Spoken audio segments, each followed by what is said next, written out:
اعوذ باللہ من الشیطان الرجیم بسم اللہ الرحمن الرحیم ربی اشرح لی صدری ویسر لی امری واحلل عقدۃ من لسانی یفقہوا قولی۔ سورہ الضحیٰ۔ والضحیٰ، قسم ہے چاشت کے وقت کی، واللیل اذا سجی، اور قسم ہے رات کی جب چھا جائے، ما ودعک ربک وما قلی، نہیں چھوڑا آپ کو آپ کے رب نے، وما قلی، اور نہ ہی دشمنی کی ہے،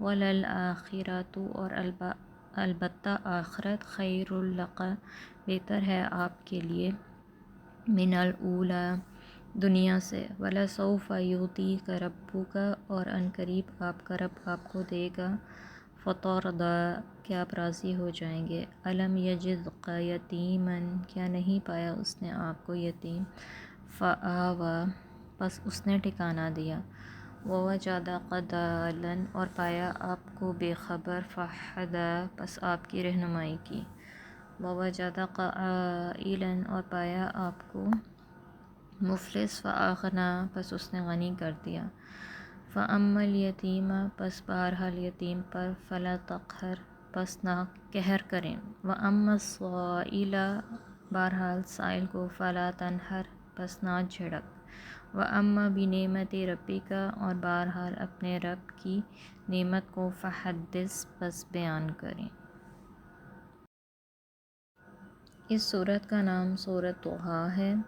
ضحیٰ کا لفظ پہلی ہی آیت کریمہ میں موجود ہے، جس سے اس سورت کا نام لیا گیا ہے۔ یہ سورت ابتدائی صورتوں میں سے ہے، اس سے پہلے 10 صورتیں نازل ہو چکی تھیں۔ نزول کے اعتبار سے اس کا 11واں نمبر ہے۔ اس کا 1 رکوع اور 11 آیتیں ہیں۔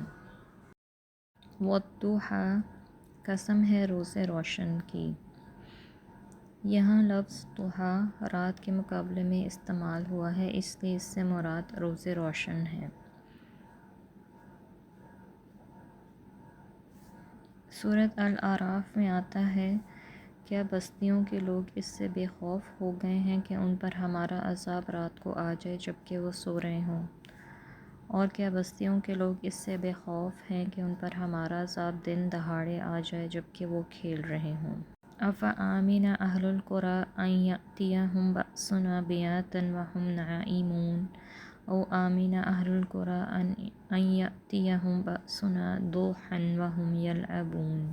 ان آیات میں بھی چونکہ ضحیٰ کا لفظ رات کے مقابلے میں استعمال ہوا ہے، اس لیے اس سے مراد چاشت کا وقت نہیں بلکہ دن کا وقت ہے۔ واللیل اذا سجی، اور واللیل، اور رات کی، اذا سجی، جب وہ چھا جائے، جب وہ سکون کے ساتھ طاری ہو جائے۔ اصل میں رات کے لیے سجا استعمال ہوا ہے، جس میں تاریکی چھانے ہی کا نہیں بلکہ سکون طاری ہونے کا بھی مفہوم شامل ہے۔ رات کی صفت کا اس مضمون سے گہرا تعلق ہے جو آگے بیان ہو رہا ہے۔ ما ودعک ربک وما قلی، نہیں چھوڑا آپ کو آپ کے رب نے اور نہ بیزار ہوا۔ روایت سے معلوم ہوتا ہے کہ کچھ مدت تک رسول اللہ صلی اللہ علیہ وسلم پر وحی کا نزول بند رہا۔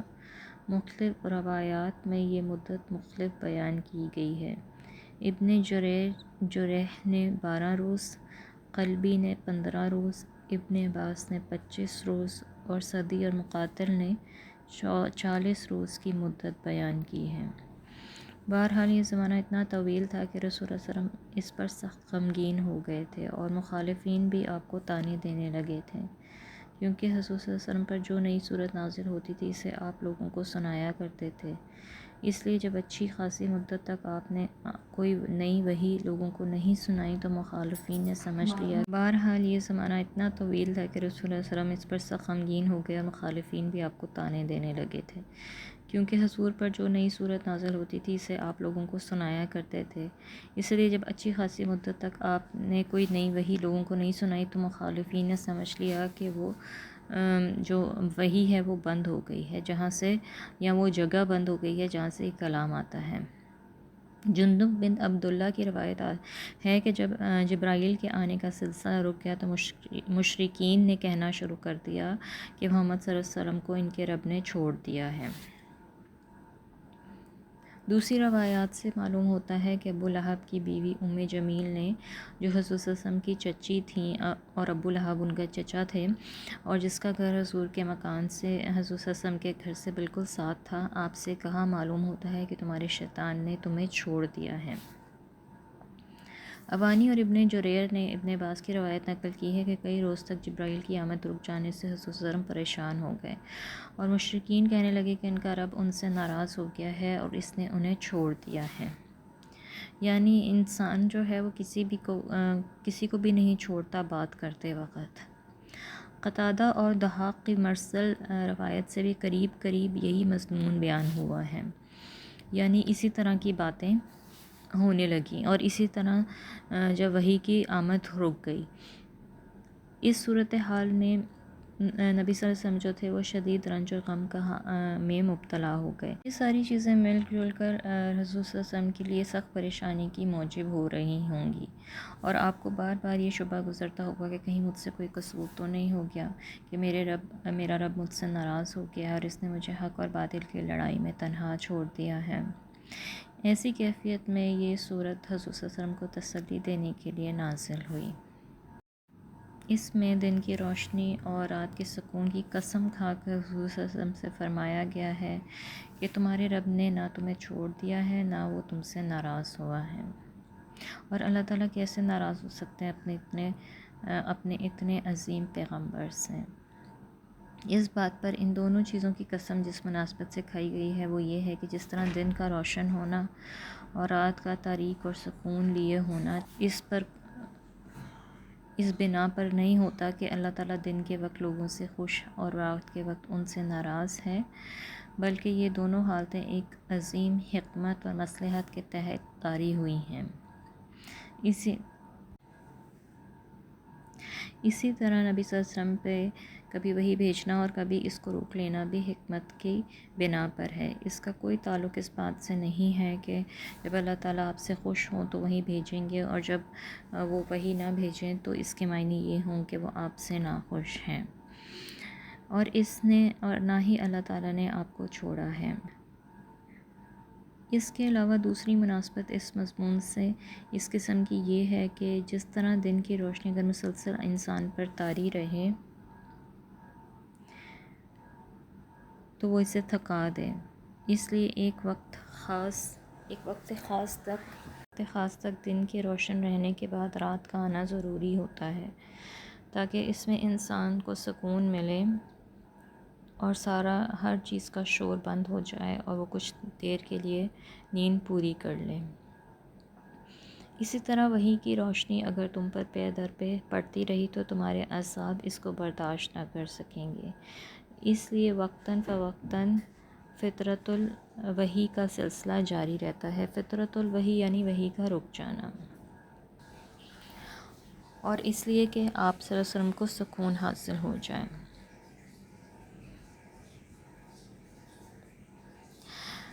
یعنی کہ وحی کا آنا ایسے ہے جیسے سورج کا نکلنا اور روز روشن کا ہونا، اور وحی کا رکنا ایسے ہے جیسے رات کا طاری ہونا، یعنی سکون ملنا۔ وَلَلْآخِرَةُ خَيْرٌ لَكَ مِنَ الْأُولَىٰ، اور پچھلی حالت بہتر ہے آپ کے لیے پہلی سے۔ یہ خوشخبری اللہ تعالیٰ نے نبی صلی اللہ علیہ وسلم کو ایسی حالت میں دی تھی جب چند مٹھی بھر آدمی آپ کے ساتھ تھے، ساری قوم آپ کے مخالف تھی، بظاہر کامیابی کے ساتھ دور دور تک نظر نہیں آتے تھے۔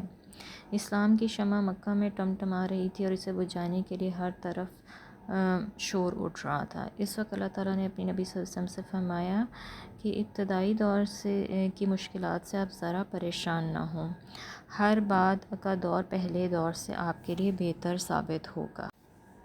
ہر بعد کا دور آپ کے لیے پہلے دور سے بہتر ثابت ہوگا، اور ایسے ہی ہمارے لیے بھی ہوتا ہے کہ ہمارا ہر اگلا دور جو ہے وہ ہمارے پچھلے دور سے ہمارے لیے بہتر ہوتا ہے۔ آپ صلی اللہ علیہ وسلم کی قوت، آپ کی عزت اور شوکت، آپ کی قدر اور منزلت برابر بڑھتی چلی جائے گی، اور آپ کا اثر یعنی وحی کا اثر جو ہے وہ پھیلتا چلا جائے گا۔ پھر یہ وعدہ صرف دنیا ہی تک محدود نہیں ہے، اس میں یہ وعدہ بھی شامل ہے کہ آخرت میں جو مرتبہ آپ کو ملے گا وہ اس مرتبے سے بھی بہت بڑا ہوگا جو دنیا میں آپ کو ملا ہے۔ طبرانی نے اوسط میں اور بہقی نے دلائل میں ابن عباس کی روایت نقل کی ہے۔ حضور صلی اللہ علیہ وسلم نے فرمایا، میرے سامنے وہ تمام فتوحات پیش کی گئیں جو میرے بعد میری امت کو حاصل ہونے والی ہیں۔ اس پر مجھے بڑی خوشی ہوئی۔ تب اللہ تعالیٰ نے یہ ارشاد نازل فرمایا کہ آخرت تمہارے لیے دنیا سے بھی بہتر ہوگی۔ وَلَسَوْفَ يُعْطِيكَ رَبُّكَ فَتَرْضَىٰ، اور عن قریب آپ کو عطا کرے گا آپ کا رب، بس آپ راضی ہو جائیں گے۔ یعنی اگرچہ دینے میں کچھ دیر تو لگے گی، لیکن وہ وقت دور نہیں جب تم پر تمہارے رب کی عطا اور بخشش کی وہ بارش ہوگی کہ تم خوش ہو جاؤ گے۔ انسان کے کسی بھی طرح کے حالات ہوں، اسے ہمیشہ پازیٹیو رہنا چاہیے اور اچھے وقت کا انتظار کرنا چاہیے، اور اللہ تعالیٰ سے ہمیشہ ہماری جو ہے وہ پازیٹیو ہماری سوچ ہونی چاہیے، اور اللہ تعالیٰ سے ہمارا ریلیشن شپ بھی پازیٹیو ہونا چاہیے۔ کبھی بھی ہمیں مایوسی کا شکار نہیں ہونا چاہیے۔ بہرحال یہ وعدہ حضور صلی اللہ علیہ وسلم زندگی ہی میں اسی طرح پورا ہوا کہ سارے ملک عرب جنوب کے سواحل سے لے کر شمال میں سلطنت روم کی شامی اور سلطنت فارس کی عراقی سرحدوں تک، اور مشرق میں خلیج فارس سے لے کر مغرب میں بحر احمر تک آپ کے زیر نگین ہو گیا۔ یعنی اتنی دور دور تک جو ہے وہ دین پھیل گیا اور لوگ جو ہے وہ اسلام میں داخل ہونے لگے۔ عرب کی تاریخ میں پہلے مرتبہ یہ سرزمین ایک قانون اور ضابطے کی تابع ہو گئی۔ جو طاقت بھی اس سے ٹکرائی وہ پاش پاش ہو کر رہ گئی۔ کلمہ لا الہ الا اللہ محمد رسول اللہ سے وہ پورا ملک گونج اٹھا جس میں مشرکین اور اہل کتاب اپنے جھوٹے کلمے بلند رکھنے کے لیے آخری دم تک زور لگا چکے تھے۔ لوگوں کے سر ہی اطاعت میں نہیں جھک گئے بلکہ ان کے دل بھی مسخر ہو گئے، اور عقائد اور اخلاق اور اعمال میں ایک انقلاب عظیم برپا ہو گیا۔ انسان کو کبھی بھی مایوس نہیں ہونا چاہیے جب تک وہ دین پر چل رہا ہے، جب تک وہ قرآن کو فالو کر رہا ہے۔ کوئی بھی چیز جو ہے وہ اس کے لیے مشکل نہیں ہے۔ پوری انسانی تاریخ میں اس کی مثال نہیں ملتی، ایک جاہلیت میں ڈوبی قوم صرف 23 سال کے اندر اتنی بدل گئی ہو۔ اس کے بعد نبی صلی اللہ علیہ وسلم کی برپا کی ہوئی تحریک اس طاقت کے ساتھ اٹھی کہ ایشیا، افریقہ اور یورپ کے بڑے بڑے حصے پر وہ چھا گئی، اور دنیا کے گوشے گوشے میں اس کے اثرات پھیل گئے۔ یہ کچھ تو اللہ تعالیٰ نے اپنے رسول کو دنیا میں دیا، اور آخرت میں جو کچھ دے گا اس کی عظمت کا تصور بھی کوئی نہیں کر سکتا۔ الم یجدک یتیما فآویٰ، کیا نہیں آپ کو پایا یتیم پس ٹھکانہ دیا؟ یعنی تمہیں چھوڑ دینے اور تم سے ناراض ہو جانے کا کیا سوال۔ اللہ تعالیٰ تو اس وقت سے آپ صلی اللہ علیہ وسلم پر مہربان ہے جب آپ یتیم پیدا ہوئے تھے۔ حضور صلی اللہ علیہ وسلم ابھی بطن مادر میں ہی 6 مہینے کے تھے جب آپ کے والد کا انتقال ہو گیا، اس لیے آپ دنیا میں یتیم ہی کی حیثیت سے تشریف لائے، مگر اللہ تعالیٰ نے ایک دن بھی آپ کو بے سہارا نہیں چھوڑا۔ 6 سال کی عمر تک والدہ ماجدہ آپ کی پرورش کرتی رہیں۔ ان کی شفقت سے آپ محروم ہوئے تو 8 سال کی عمر تک آپ کے جد امجد نے آپ کو اس طرح پالا کہ ان کو نہ صرف آپ سے غیر معمولی محبت تھی بلکہ ان کو آپ پر فخر تھا۔ جد امجد یعنی کہ آپ کے دادا نے اور آپ کے دادکوں نے، سب نے، اور وہ لوگوں سے کہا کرتے تھے کہ میرا یہ بیٹا ایک دن دنیا میں بڑا نام پیدا کرے گا۔ ان کا بھی انتقال ہو گیا تو آپ کے حقیقی چچا ابو طالب نے آپ کی کفالت اپنے ذمہ لے لی، اور آپ کے ساتھ ایسی محبت کا برتاؤ کیا کہ کوئی باپ بھی اس سے زیادہ نہیں کر سکتا۔ حتیٰ کہ نبوت کے بعد جب ساری قوم آپ کی دشمن ہو گئی تھی، اس وقت 10 سال تک وہی آپ کی حمایت میں سینہ سپر رہے، یعنی کہ انہوں نے ہی آپ کی حمایت کی اور سب سے لڑتے رہے آپ کے لیے۔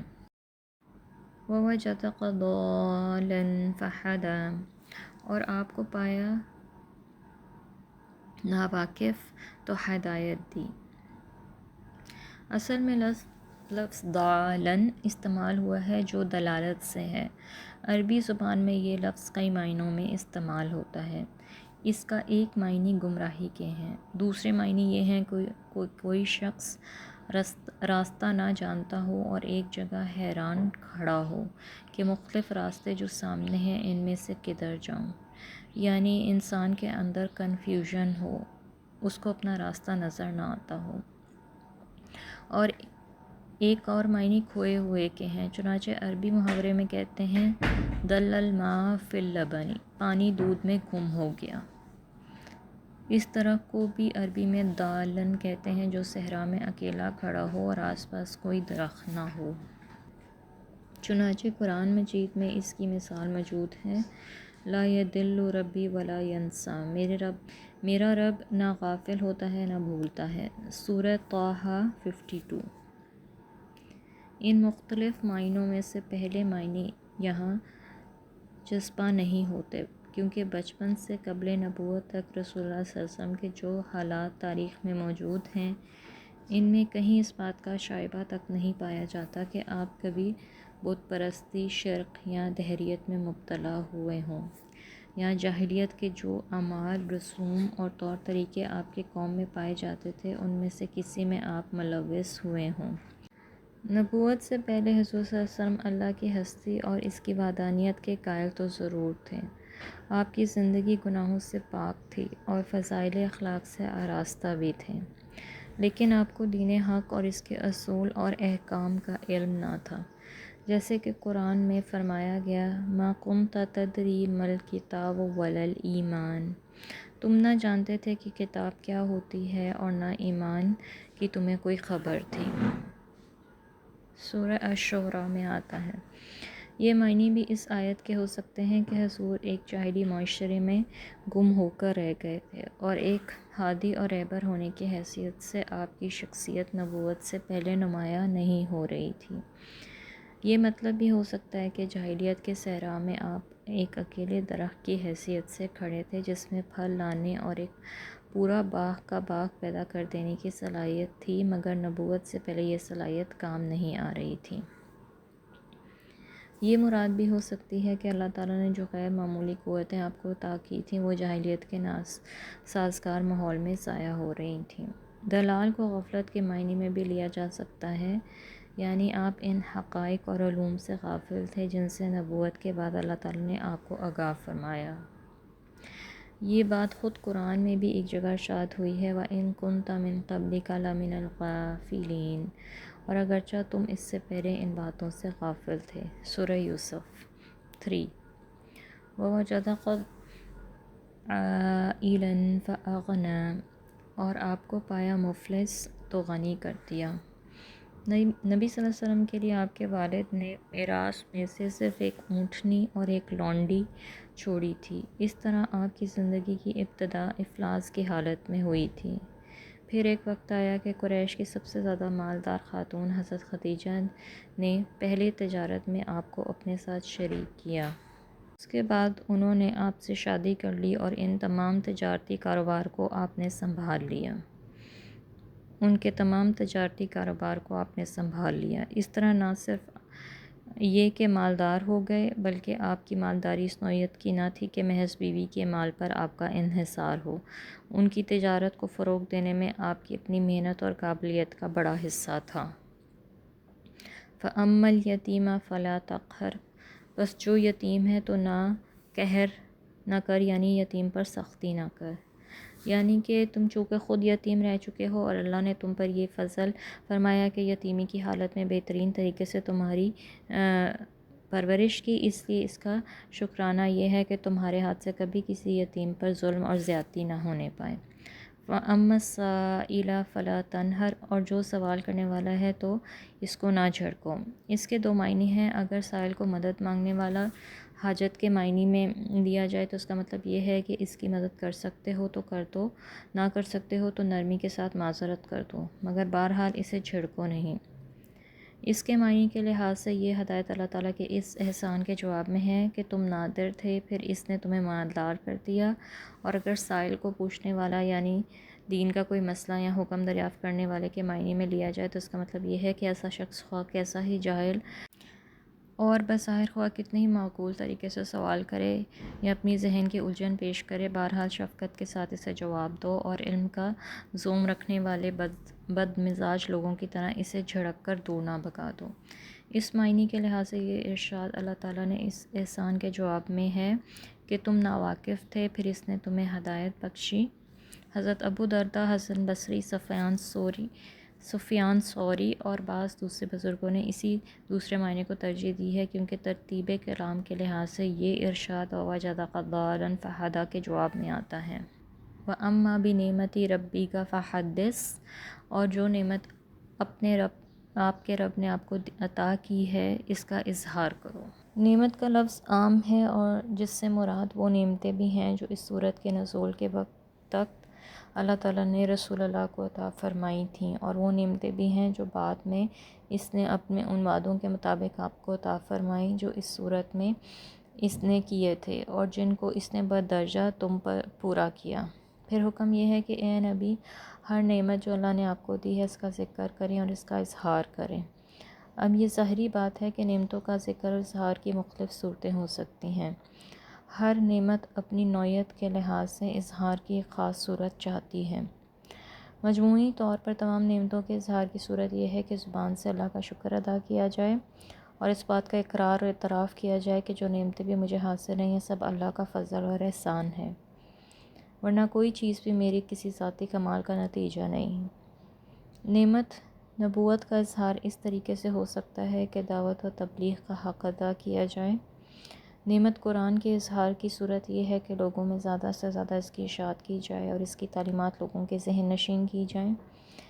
نعمت ہدایت کا اظہار اس طرح ہو سکتا ہے کہ اللہ کی بھٹکی ہوئی مخلوق کو سیدھے راستہ بتایا جائے اور اس کام کی ساری تلخیوں اور ترشیوں کو صبر کے ساتھ برداشت کیا جائے۔ یتیمی میں دستگیری کا جو احسان اللہ نے کیا اس کا اظہار یہی صورت ہو سکتی ہے کہ اللہ کے محتاج بندوں کی مدد کی جائے۔ غرض یہ کہ ایک بڑی جامع ہدایت تھی جو اللہ تعالیٰ نے اپنے انعامات اور احسانات بیان کرنے کے بعد اس مختصر فقرے میں اپنے رسول کو دی۔ ہمیں جو اللہ تعالیٰ نے اتنی نعمتیں عطا کی ہیں ہم ان کا کیسے استعمال کرتے ہیں اور ان کا کیسے شکر ادا کرتے ہیں۔